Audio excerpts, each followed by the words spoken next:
जय भवानी, जय भवानी, जय शिवाजी। छत्रपति शिवाजी महाराज की, छत्रपति शिवाजी महाराज की। समस्त मुंबई कराना माझा राम राम। कसे आहात तुम्ही?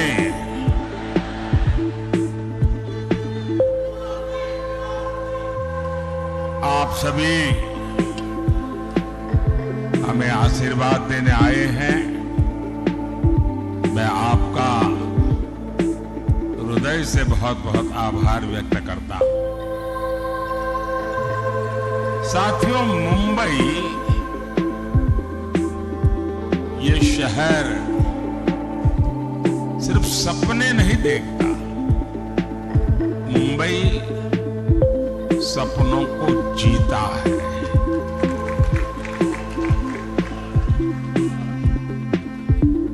कुछ कर गुजरने का संकल्प लेकर चलने वालों को मुंबई ने कभी निराश नहीं किया है। इस ड्रीम सिटी में मैं आपसे 2047 के ड्रीम को लेकर के आया।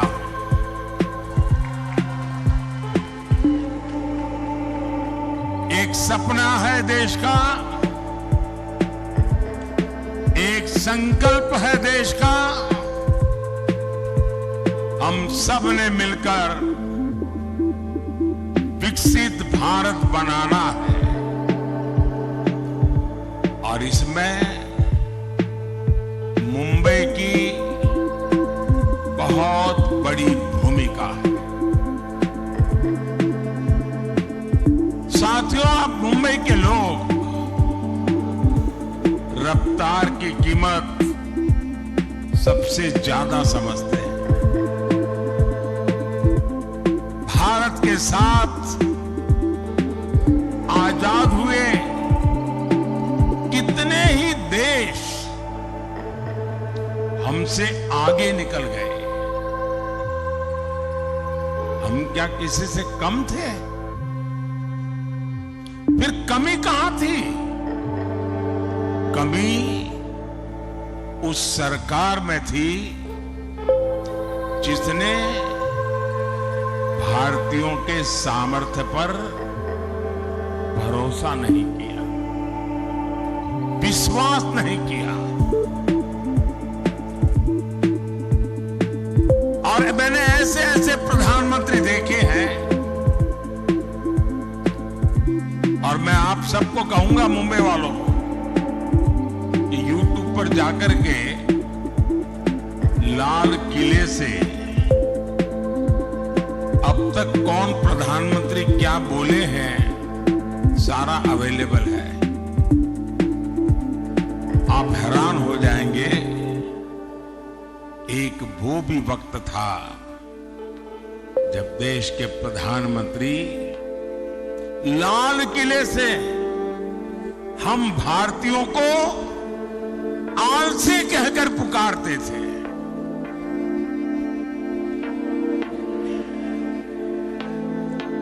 जिन सरकारों की सोच ऐसी रही हो, वो देश को कभी आगे नहीं बढ़ा सकते। मैं आज पूरी गंभीरता से कह रहा हूं, आजादी के बाद गांधी जी की सलाह पर अगर कांग्रेस को भंग कर दिया गया होता तो आज भारत कम से कम 5 दशक आगे होता।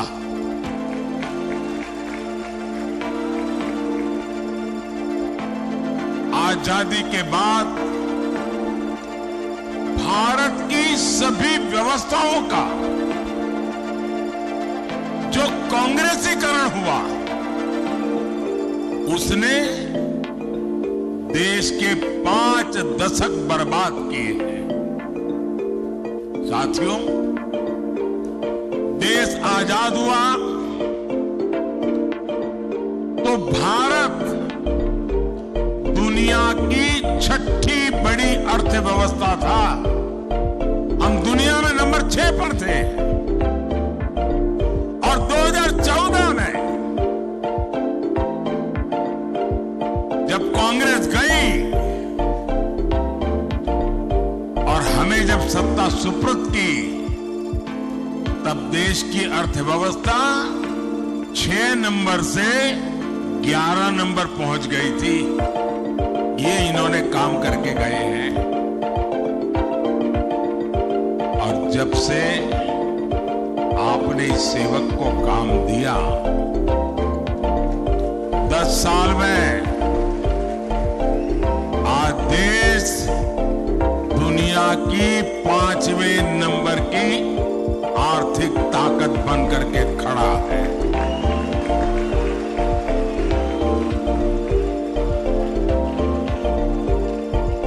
आज भारत में, मुंबई में रिकॉर्ड इन्वेस्टमेंट आ रहा है। और मेरी गारंटी है कि कुछ ही सालों में जब मैं आपके बीच आऊंगा तो हम दुनिया की तीसरी बड़ी आर्थिक ताकत बन चुके होंगे।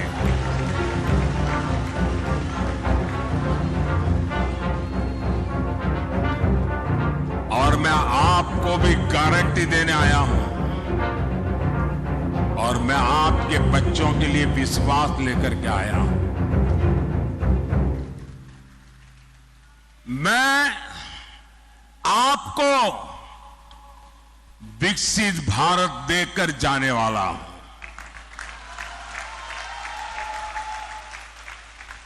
और इसलिए मोदी 24/7 फॉर 2047 के मंत्र के साथ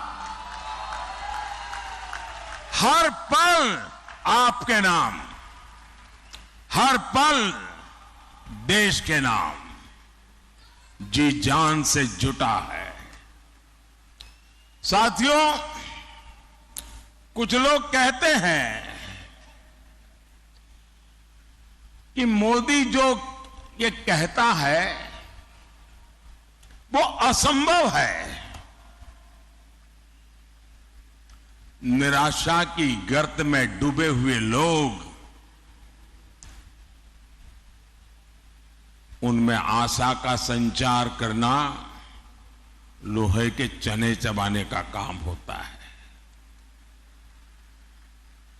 और इसलिए निराशा को पाल करके बैठे हुए लोग हर पल हर चीज असंभव ही अनुभव करते हैं। ये वो लोग हैं जिनको लगता था राम मंदिर भी उनको असंभव लगता था।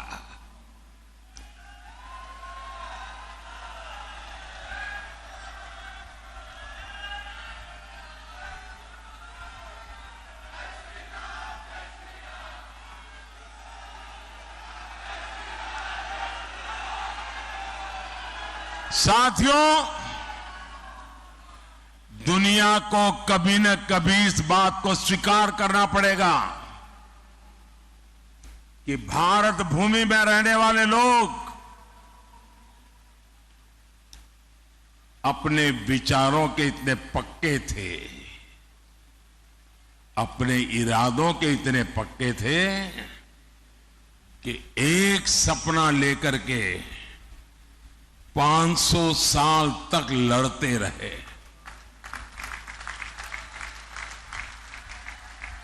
ये छोटा इतिहास नहीं है। 500 साल का अविरत संघर्ष, अनेक पीढ़ियों का संघर्ष, लाखों लोगों का बलिदान, और 500 साल तक संजोया हुआ सपना आज रामलला भव्य मंदिर में विराजमान है।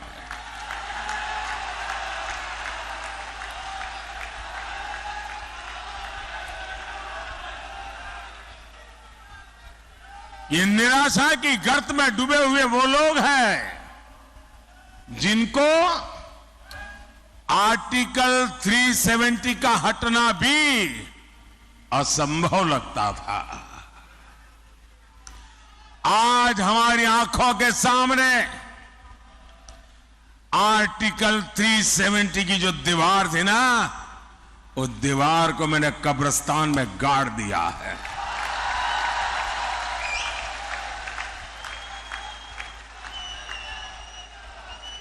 और जो सपने संजो रहे हैं कि वे कभी 370 पुनर्जागरण करेंगे, फिर से लगाएंगे, वो कान खोल करके सुन ले। ये विरासत मामूली विरासत नहीं है। दुनिया की कोई ताकत दोबारा 370 नहीं ला सकती है।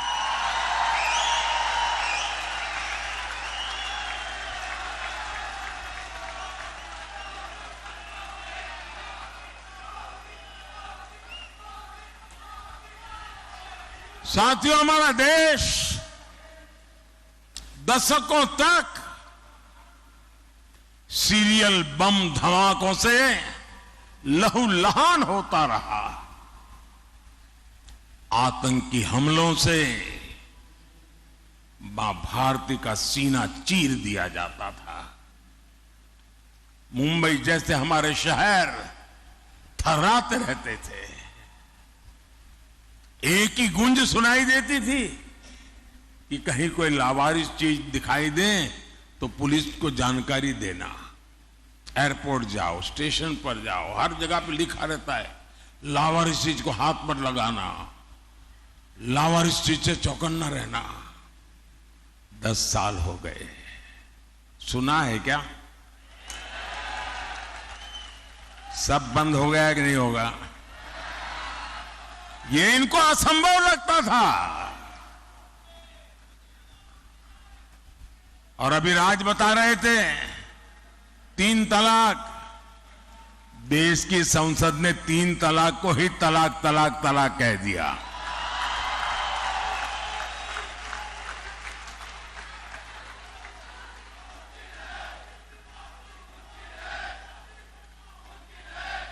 महिलाओं को 33% आरक्षण, 40 साल तक इंतजार करते रहे लोग। संसद में बहस होती थी और जो आज संविधान को सर पर रख करके नाच रहे हैं, उन लोगों ने पार्लियामेंट में 33% आरक्षण के बिल को छीन करके फाड़ दिया था।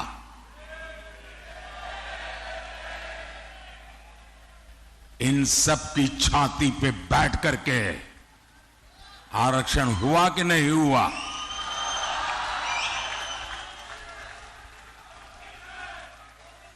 कांग्रेस 60 साल तक कहती रही कि गरीबी हटाएंगे, और इनकी तो फैशन थी। और आप सचमुच में थोड़ा जो हिस्ट्री में रुचि रखते हैं, जरा देख लीजिए। आप लाल किले से इन प्रधानमंत्रियों के भाषण सुनेंगे और इन परिवार के सभी प्रधानमंत्रियों के भाषण सुनेंगे, तो उनके 20-25 मिनट के भाषण में 10 मिनट वो गरीबी पर बोलते थे। और कोई भी चुनाव का उनका भाषण सुन लीजिए, वो गरीब गरीब गरीब गरीब गरीब गरीब गरीब गरीब गरीब गरीब गरीब गरीब गरीब गरीब गरीब गरीब गरीब गरीब माला ही जपते रहते थे। लोगों की आंख में धूल झोंकते थे और गरीबों को एहसास कराते रहते थे कि तुम तो गरीबी में जीने के लिए ही पैदा हुए हो। इस देश में गरीबी को हटाना असंभव लगता था, भाइयों बहनों, मोदी ने 10 साल में 25 करोड़ लोगों को गरीबी से बाहर निकाल करके दिखा दिया है।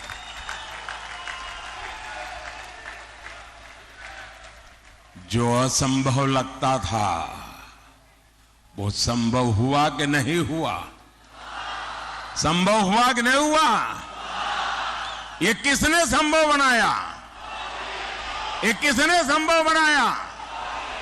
ये किसने संभव बनाया? कौन सी ताकत है जिसने ये किया है? ये कौन सी ताकत है? मोदी नहीं, ये आपके वोट की ताकत है ना, इसके कारण हुआ। ये आपके वोट का सामर्थ्य है। और इसलिए मैं, जो अपने बच्चों का उज्जवल भविष्य चाहते हैं, जो शांति और सुरक्षा चाहते हैं, जो विकास के अनगिनत अवसर चाहते हैं, जो भारत को विश्व में माथा ऊंचा करके जीने वाला देश के रूप में देखना चाहते हैं, ऐसे हर नागरिक को कहता हूं, जरा घर से बाहर निकलिए और अपने वोट का उपयोग कीजिए।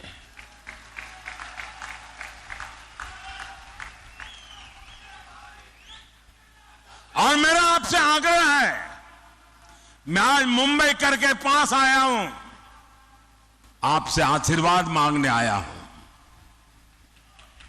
आप रिकॉर्ड तोड़ करके सारा मतदान करके दिखाइए इस बार। और जब मतदान करने के लिए घर से निकले ना, तो याद करना, कभी वो बम धमाके हुआ करते थे, सुबह घर से निकलते थे तो शाम को जिंदा लौटेंगे कि नहीं लौटेंगे इसका कोई विश्वास नहीं था। आज गर्व के साथ आपकी बेटी शाम को आनंद से घर लौट सकती है, ये याद करके जाना। और कमल पे और मेरे साथियों के जो सिंबल है उन पे अपना बटन दबा करके मोदी को जरा मजबूत कीजिए।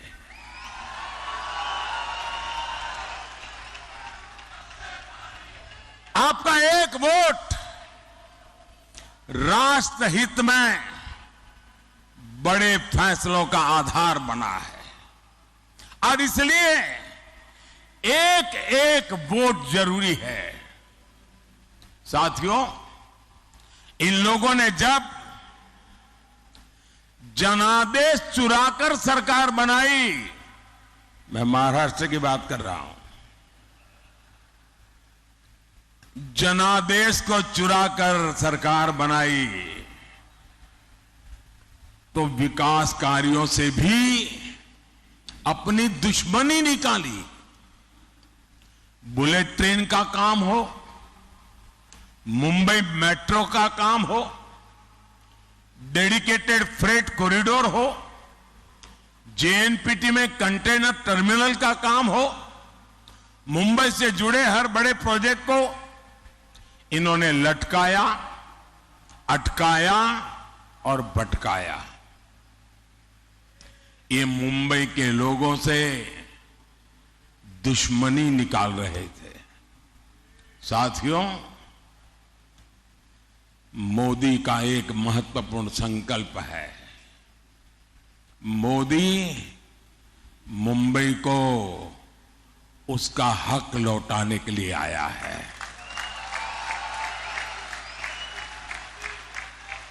आज दुनिया का आधुनिकतम इंफ्रास्ट्रक्चर मुंबई को मिल रहा है। आज यहां अटल सेतु है, मुंबई मेट्रो का विस्तार हो रहा है, मुंबई लोकल का आधुनिकीकरण हो रहा है, नवी मुंबई में एयरपोर्ट बन रहा है, वंदे भारत ट्रेनें चल रही हैं, और वो दिन दूर नहीं जब देश की पहली बुलेट ट्रेन मुंबई को मिलेगी।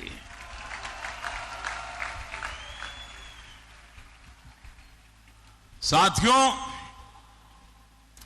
आगे बढ़ते हुए भारत में एनडीए गठबंधन रोजगार के नए नए सेक्टर्स बना रहा है।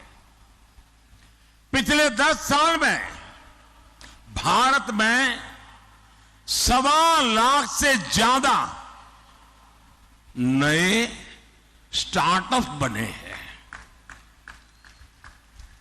8,000 से अधिक स्टार्टअप्स तो अकेले हमारी मुंबई में है।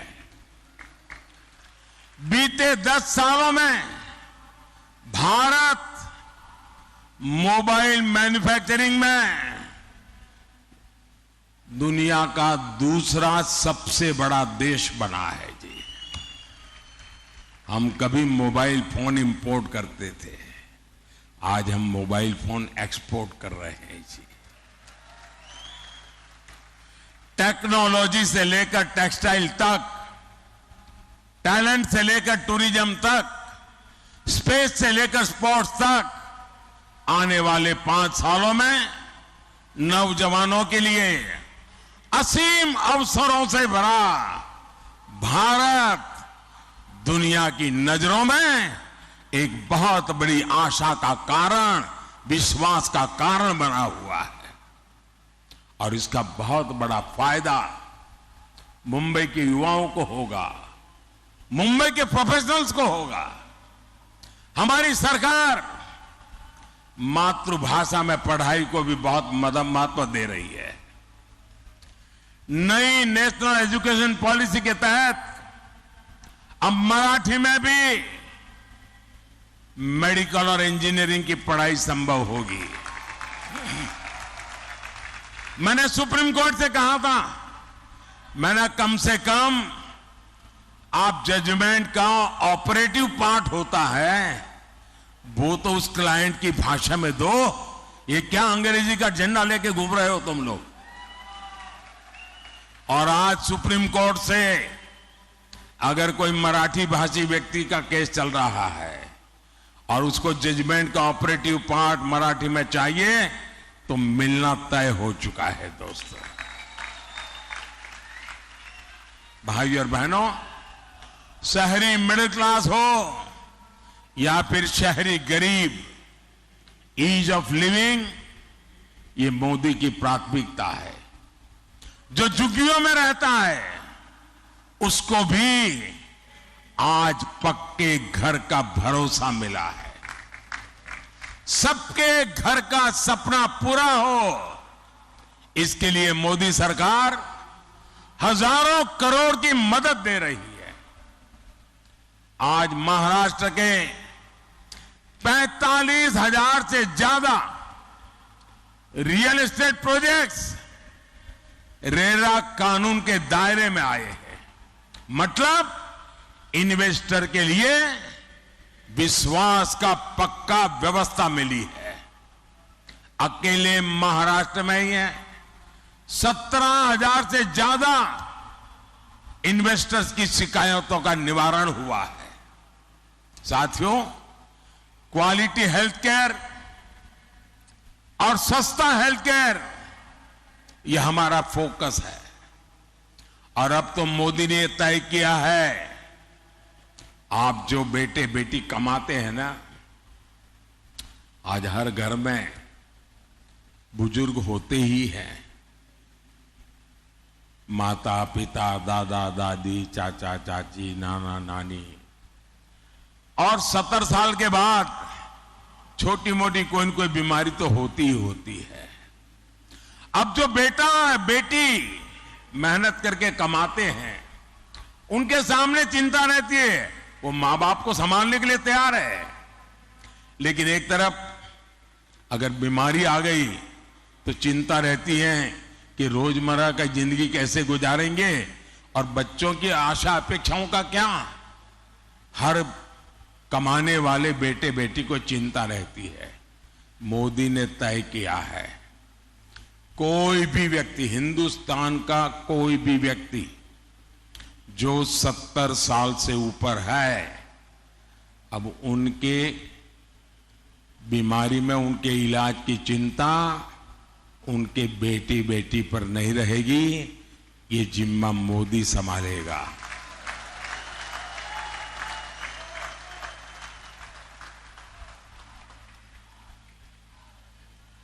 हम जानते हैं मेडिकल इंश्योरेंस कराने में आपको कितनी दिक्कत आती थी। वो भी अब भूल जाइए। अब मोदी आपके बुजुर्ग माता पिता का अस्पताल में इलाज कराएगा और वो भी मुफ्त।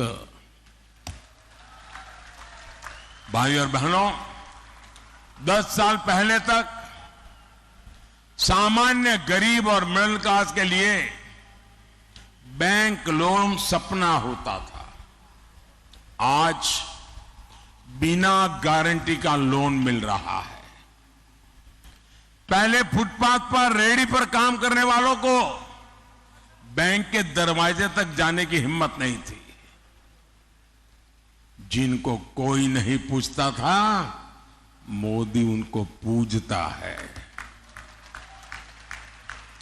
और मैं हमारे शिंदे जी वगैरह का आभार व्यक्त करता हूं कि एक आध साल पहले मुझे यहां बुलाया था और करीब 1 लाख रेहड़ी पट्टी वाले भाई बहन इकट्ठे हुए थे और उनको हजारों करोड़ रुपया बैंक से लोन मिला था।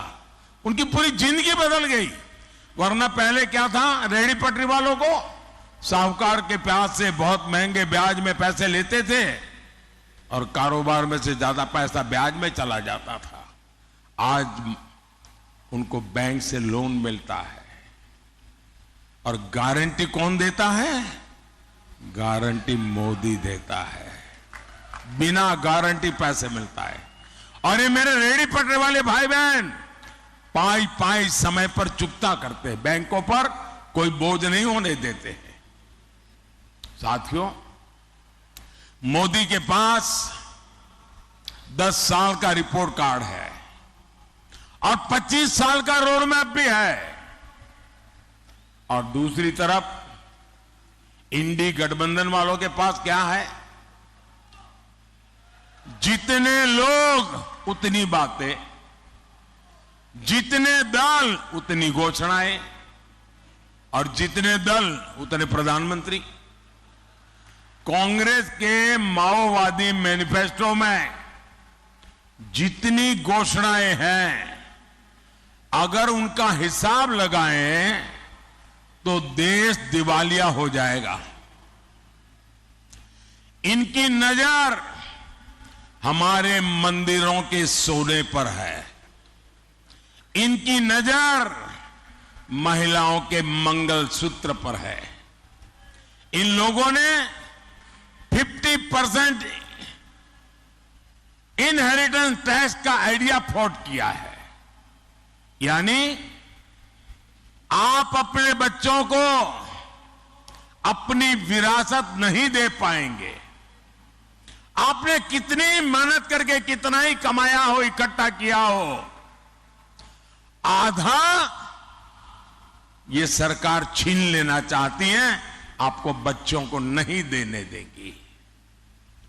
ये आपकी प्रॉपर्टी का एक्सरे करके अपने वोट बैंक को, जो वोट जिहाद करते हैं ना, उनको देने के लिए वो निर्णय कर चुके हैं।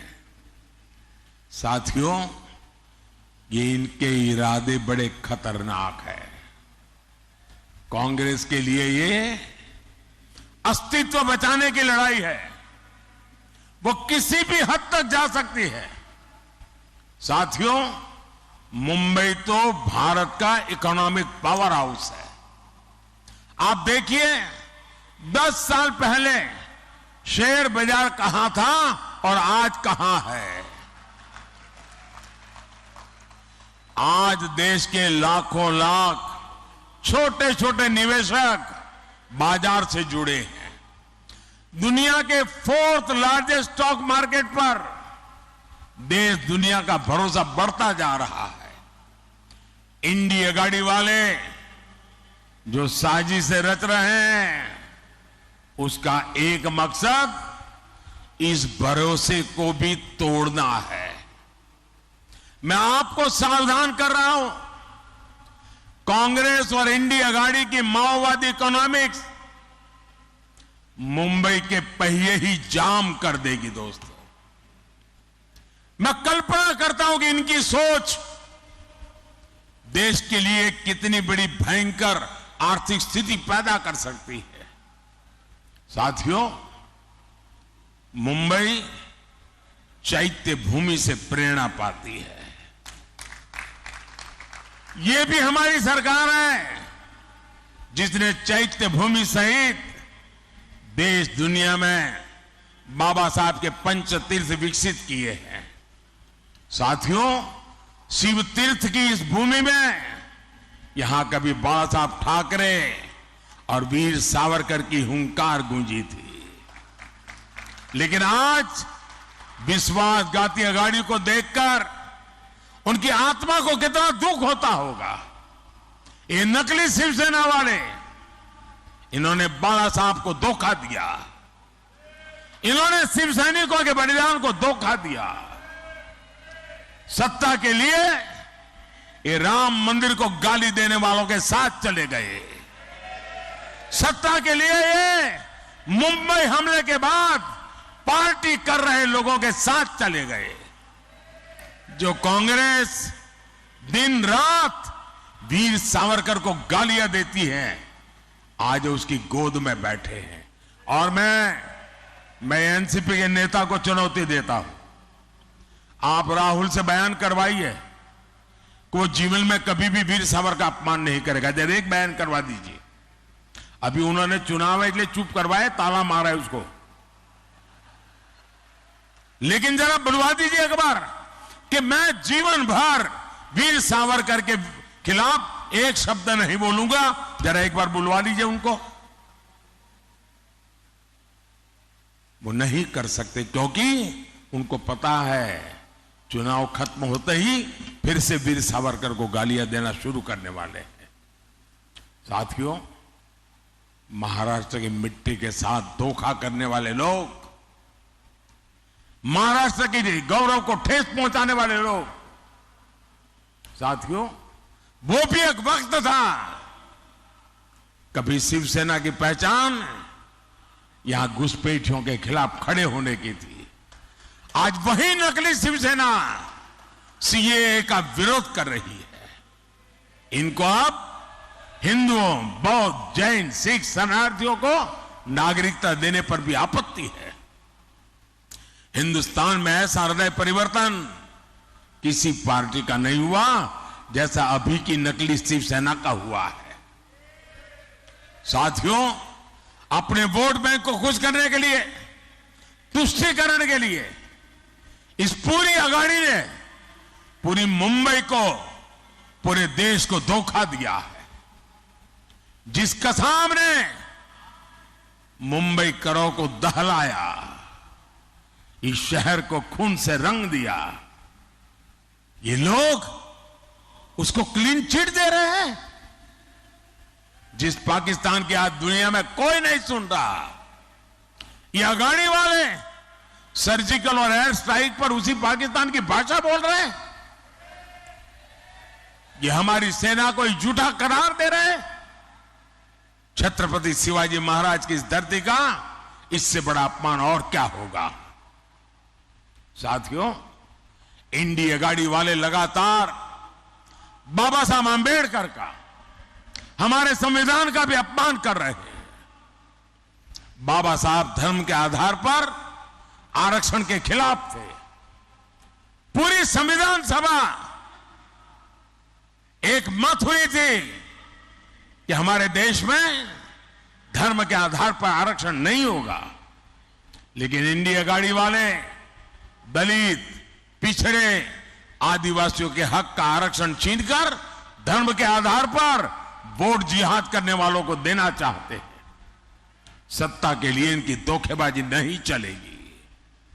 आर्टिकल 370 हटाकर देश में एक संविधान लागू कराने वाला मोदी संविधान का सबसे बड़ा रक्षक है। और जो लोग आज संविधान को माथे पर लेकर के नाच रहे, उन्होंने पहले संविधान के शरीर को तोड़ा। हमारे संविधान की जो पहली प्रत है उसमें एक हिस्सा है संविधान के संबंध में लिखा हुआ बातें, दूसरा उसमें चित्रकाम है। वो सब मिलाकर के एक संविधान बना है। और इन चित्रों में हजारों साल की हमारी विरासत को चित्रांकित किया गया है। इन्होंने पहला काम किया, पंडित नेहरू ने वो चित्र वाला संविधान अलमारी में रख दिया और सिर्फ बाद में उसकी आत्मा को उन्होंने चूर चूर कर दिया। अब ये लोग संविधान की पीठ पे छुरा भोंकने की कोशिश कर रहे हैं। मैं कांग्रेस को किसी दलित, पिछड़े, आदिवासी का आरक्षण कभी भी छीनने नहीं दूंगा और ये मोदी की गारंटी है। भाइयों बहनों, मैंने लाल किले से कहा था यही समय है, सही समय है, ये भारत का समय है। इस समय का चक्र तेजी से चलता रहे, इसकी बहुत बड़ी जिम्मेदारी मुंबई की है। हर मुंबई को मतदान करना है, सारे रिकॉर्ड तोड़ने हैं। भाजपा और शिवसेना के हमारे सारे उम्मीदवारों को विजयी बना करके दिल्ली भेजना है। हमारे एनसीपी के साथियों को, मैं नकली वालों की बात नहीं कर रहा, मुंबई नॉर्थ लोकसभा से श्रीमान पीयूष गोयल जी,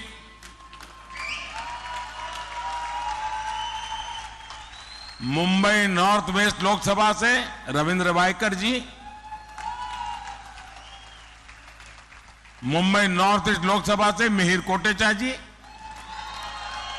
मुंबई नॉर्थ सेंट्रल से उज्जवल निगम जी, मुंबई साउथ सेंट्रल से राहुल सोयवाले जी, मुंबई साउथ लोकसभा से श्रीमती यामिनी यादव जी, इन सभी के पक्ष में 20 मई को ज्यादा से ज्यादा मतदान करना है। और जब आपको वोट देंगे ना आप इनको, वो वोट सीधा का सीधा मोदी के खाते में जाएगा।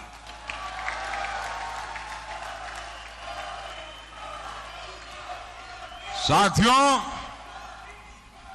मैं पूरा हिंदुस्तान घूम के आया हूं और मैं विश्वास से कहता हूं इस बार के चुनाव नतीजे पुराने सारे रिकॉर्ड तोड़ने वाले होंगे।